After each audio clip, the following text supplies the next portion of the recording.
Hamıya salam dostlar. Sekodex kanalına xoş gəlmisiniz. Bugün mən sizinlə Linux Previous Escalation-ın qalan digər hissəsinə baxacağam. Bildiyiniz kimi biz bunun yarı hissəsinə təxmin olaraq baxmışdıq. Sonda bunun bəzi texnikalarına qalmışdı ki, onları da bu videoda sizə izah etməyə çalışacağam. Düşünürəm ki, böyük bir hissəsini bitirmişik, çox az hissəsi qalıb. Gəlin qaldığımız yerdən davam edək. Deməli, son olaraq biz sudo haqqında danışmışdıq. Sudonun nə olduğu, nə üçün istifadə olunduğu. Həmçinin buradan biz necə previous escalation texnikası çıxara bilərik, bu haqda danışmışdıq. Deməli, sudoda biz bu dəfə LD preloaddan danışacağıq. Deməli, ilk öncə maşınımıza qoşulmuşuq SSH vasitəsilə. Sudo -l yazırıq. Gördüyünüz kimi burada environment dəyişəni kimi LD preload istifadə olunur. LD preload nədir? LD preload bizə icazə verir ki, biz hansısa əmri icra etdirdiyimiz zaman bu gedib arxa tərəfdə hansı kitabxana istifadə etməlisə gedib onları yükləyib, onları arxa tərəfdə ranlamağa bizə kömək eləyir. Əksədə biz hər hansı bir əmri icra etdirsək, hansı kitabxana bizə lazım olmadığını bunu LD preload qərar verir. Biz burada nə edə bilərik? Biz burada özümüz bir kitabxana faylı yaradıb, bunu LD preload-a injektə edib ondan istifadə edə bilərik. Bununla biz root user adından öz əmrimizi rahatlıqla istifadə etmiş oluruq. İlk öncə gəlib burada bizə belə bir C kodu verib. Bunu kopyalayıb bir C faylı yaradırıq. Bunun üçün biz TMP qovluğunu istifadə edəcəyik. Sağlam boyaq adında salam.c faylı.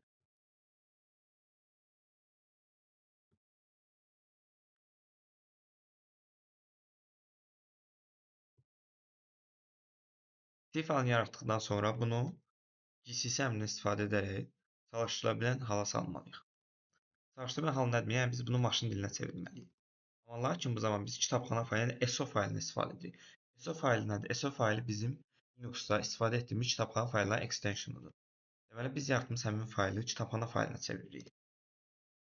Daha sonra ls-tirə verək. Gördüyünüz bizim C faylımız və həmçinin ondan yaratdığımız SO faylımız var. İndi isə bu yaratdığımız SO faylını environment dəyişəni kimi verməliyik. Bunun üçün sudo export ld preload bərabərdir bizim bayaq yaratdığımız SO faylı. tmp salam.so.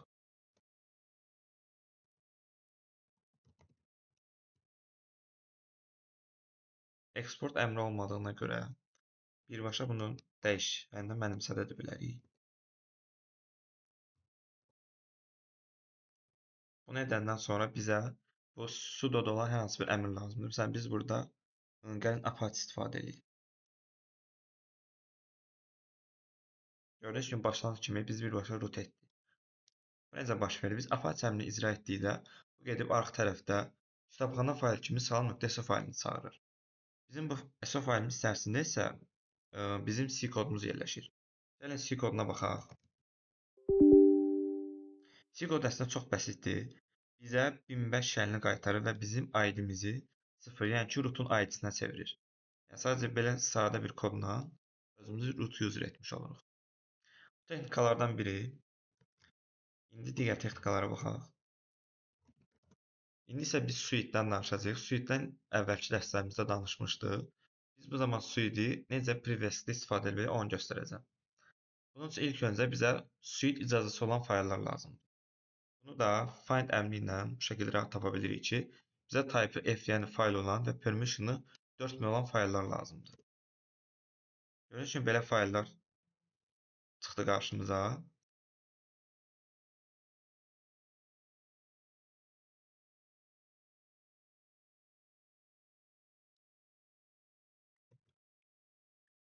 Bu fayllardan bəzilərini istifadə edə bilirik. Məsələn, burada biz suite faylına baxaq. Suite faylı çalışan zaman gedib arxada hansısa servisdə müraciət eləyir. Yəni, bu bir çox faylda belədir ki, hansı bir fayl ranlanan zaman gedib arxa tərəfdə müəyyən servisdən istifadə edir. Biz bunu necə bilərik? Biz bunun üçün strace komandını istifadə edirik. Burada gördüyümüz komandı yazanda arxa tərəfdə nə iş görür? Strace bizə göstərir ki, suite ranlanan zaman gedib arxa tərəfdə hansı konfigurasiya fayllarını çağıra bilər. Bizə onları göstərir əsasən. Həmçinin bunun ltrace versiyası da var ki, ltrace bizə gedib hansı kitabxana fayllarının istifadə olunduğunu göstərir. Ltrace ilə bunları çıxardırıq. Daha sonra grep vasitəsilə içində open, access, no such file, hər hansı bir error mesajı çıxardan və yaxud da ki, success mesajı çıxaran belə deyim, errorlara baxmağa çalışırıq. Biz bunları alınan zaman görürük ki, bu çalışan zaman gedib etici və yaxud da ki, lib qovluğu altındakı müəyyən SO fayllarını çağırmağa çalışır. Çağıra bilmədiyinə görə bizə no such file or directory errorunu qaytarır. Deməli, burada bizə maraqlı gələn bir şey var ki, bu bizim normalda lib və ya etici altında hər hansı bir fayl yaratma və ya faylı dəyişməyə yetkimiz olmur.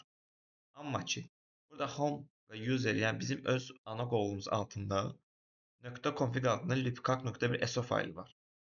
Yəni biz əgər bu SO faylını dəyişə bilsək, birbaşa arxa tərəfdə servis ama gedib bizim servisindən istifadə edəcək. Bu da bizə birbaşa root olmamıza kömək edə bilər.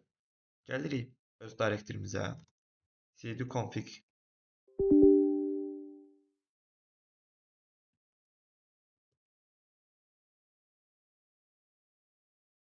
Gördüyünüz kimi belə bir şey olmadığına görə biz bunu özümüz yaradırıq. İlk öncə cd config yaradaq. Daha sonra bunun altında libkak.so fayl yaradaq. Birinci bayaq elədiyimiz kimi ilk öncə C fayl yaradırıq. Daha sonra biz C faylını gcc vasitəsilə SO faylinə çeviririk. Elə bayaqki faylımızı istifadə edirik.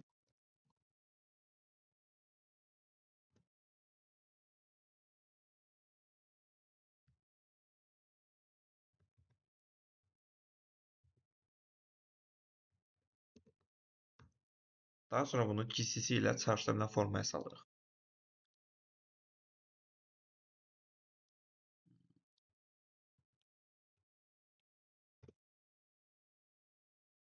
ls verək. Olmadı. Niyə? Ola bilər ki, C kodla bağlı hansı bir problem yarandı. Eybi yoxdur, bizə verdiyi bu kodu istifadə edə bilərik. Gəlib bunu buradan kopyalayaq. Yeni bir libkak faylı yaradaq.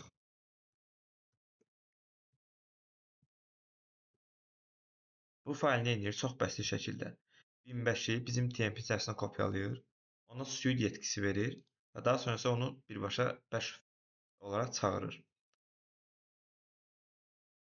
Suite yetkisi də bildiyimiz kimi, əgər bu gedib root tərəfindən yarandansa və yaxud da root tərəfindən yaradılsa, bizi birbaşa root istifadəçisinin şeli gələcək.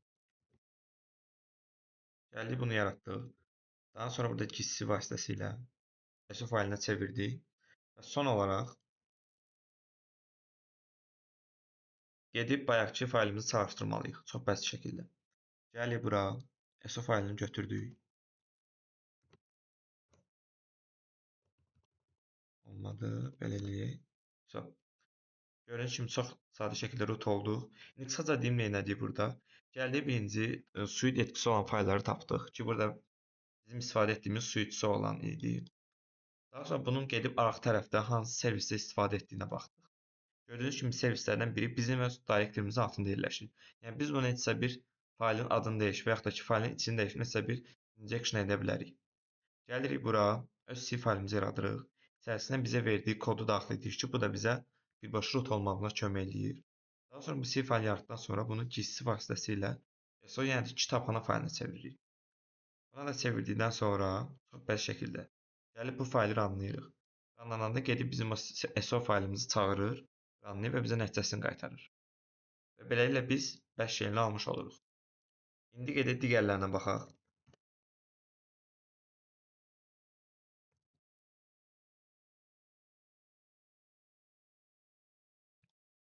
İndi isə gəlin cronjoblardan danışaq. Cronjoblar nədir? Cronjob bizdəki Windowsdakı schedule task məntiqi ilə eynidir. Yəni, arxa tərəfdə bir servis daim müəyyən bir müddətdən bir işləyir və biz bunu belə deyim, cədvəlləşmiş formada saxlayırıq ki, məsələn, 1 saatdan bir və yaxud da ki, həftədə bir dəfə hər hansı bir faylın backup alınsın.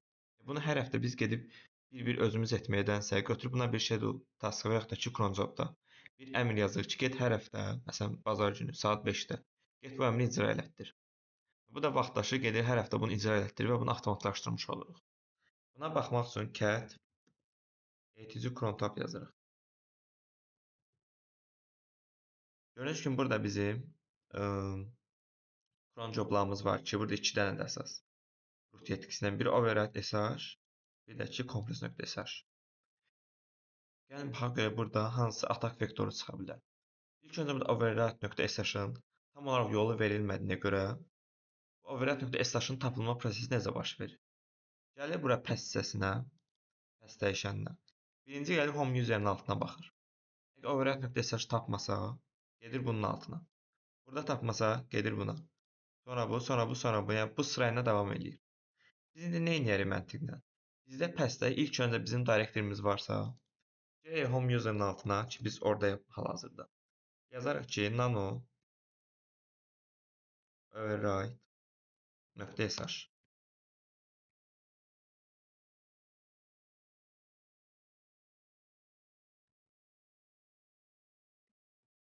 Belə bir əmr yazır. Bunu nə götürər 1005-i TMP5-in içinə daxil edər. Yəni bunu kopyalayar. Daha sonra bunun suite yetkisi verir. Bunu saxladıq yadda. İndi nə olacaq? Override.sh işləməli deyil. İşləsə, gedib birinci bizim home user altına baxacaq. Gözləyə burada həmin fayl var. Götürüb bunu birbaşa ranlayır. Daha belə gedib baxmır ki, nə bilim, user logo S-min içində var ya yoxdur, və yaxud da ki, digər direktorlər.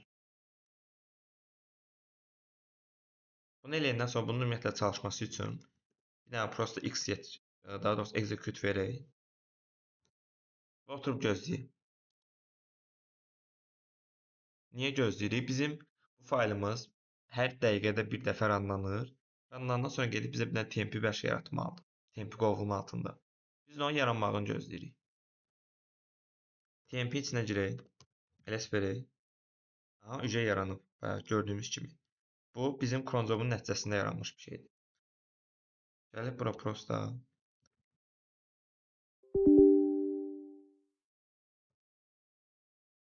5-P yazırıq və root şeyimizi almış oluruq.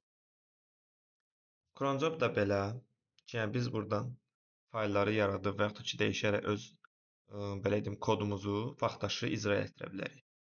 Ona görə məsələn bir Stevenson və yaxud da ki, bir maşına ekləyən zaman girib Cronjoba birinci baxmamız məsləhətlidir ki, orada bəlkə hansı bir servis açıq qala və yaddan çıxa, yazma etkisi olaraq bu tipli hallar qarşılaşa bilərsiniz. İndi son olan NFC-dən danışacağam ki, NFC nədir, nə üçün istifadə olunur, həmçinin burada hansı atak vektoru yarana bilər. NFC nədir? NFC bizə ona kömək eləyir ki, məsələn, bizim bir qovluğumuz var. Məsələn, /home /user məsələn, salam. Belə bir qovluğumuz var. Bu user 1-dir, bu user 2-dir. Biz istəyirik ki, bu qovluğu user 2-də görsün. User 2 hansı bir dəyişiklik etdikdə və yaxud sildikdə. Bu dəyişikliyi biz də görək. Biz nəsə dəyişsək, bu dəyişikliyi onlar da görsün. Yəni, flashcard məntiqdə biz bunu mount eləyirik. Biz hansı bir dəyişiklik etdik, nəsə sildik falan, bu dəyişikliyi o da görür. Həmçinin o da nəsə etdikdə biz bu dəyişikliyi görürük. Elə bil ki, bir qovluq üstündə 2 nəfər bir yerdə işləyir. NFC bizə əsasən bu yolda kömək eləyir. NFC-də No Root Cache adlı bir özəllik var. Bir xüsusiyyət var. Bu nədir? Mən gələrəm salam directory-sinin altında. Bir dənə fayl yaradıram. Məsələn, salam.sh. Belə bir fayl yaradıram. Və bu fayl yaradan zaman mən root user olaraq bu fayl yaradıram. Yəni normalda məsələn bu öz kompüterimdə bu fayl rootun adından ranlanır. Çünki bunu mən yaratmışam. User 1-də root user olaraq. İndi user 2 əgər bu faylı ranlasa və bu fayl root user adından ranlansa, məncə burada privilege getmiş oluram. Yəni, no root squash bura yazım. Əgər bunu gördünüz, deməli bu texnikanı istifadə edə bilərik ki, giririk öz maşınımıza və yaxud da ki, victim maşınında. Bir dənə faylı mount eləyirik, bir dənə qovluğu. Gəlirik öz qovluğu mount eləyən hissədə bir dənə sal.sh yaradırıq. Bu sal.sh yaradan zaman biz root user adından yaradırıq. Yəni bu roota bağlı olan bir fayl olur. Daha sonra biz burada yaratdığımız üçün gəlib bu fayl user 2-də də görsənir. User 2 gəlir bunu ranlayır. Ranlananda bu user 2 adından yox, birbaşa root adından ranlanır. Burada gəlib bizə shell verəcək hər hansı bir necə deyim, payload yazarıq və ya da script yazırıq. Bu əgər ranlansa, bizə birbaşa root shell qayıtmış olur. Biz mount etdiyimiz qovluğa necə baxarıq? Etici altında exports adlı bir fayl var. Burada bizim mount etdiyimiz və edə biləcəyimiz qovluqlar görsənir. Birinci ki, bura baxırıq. Nə qovluğu tapdıq, bizim yazma etkinimiz olan. Bu mount eləyirik. Gəlir user 1-dən həmin qovluğun içərisində istədiyimiz bir faylı dəyişirik və yaxud bir fayl yaradıb onu root user adından yaradırıq. Daha sonra bunu yaradandan sonra gəlir tekrar user 2-yə. Yaratdığımız faylın prosta runlayırıq. Bizə də gətirib root şeyini gətirir. Bu qədər bəsit. NFC no root çıxarışında buradan gəlir. Burada da həmin şey edib ki, girib birinci ETS export'a baxır. Və burada no root çıxarış var. Gəlir öz VM-ində bir dənə TMP isimli şey yaradır, qovluq yaradır. Onu mount elətdirir. Mount eləyəndən sonra gətirir o TMP içərisinə bu əmri yazır. Bu da bizim bayaq göstərdiyimiz kimidir ki, user'ın ID-sini və qrup ID-sini sıfırlayır, yəni birbaşa root user eləyir. Və bunu gəlir x.c faylında saxlayır. Daha sonra bu C faylını GCC ilə maşın dilinə çevirir və bunu suite yetkisi verir. Daha sonra qayıdır əvvəlki Linux maşınına. Burada görürsünüz bizim artıq X faylımız yaranıb. Gəlib bunu runlayır. Runlayandan sonra artıq biz root user olmuş oluruq. Bu qədər bəsit.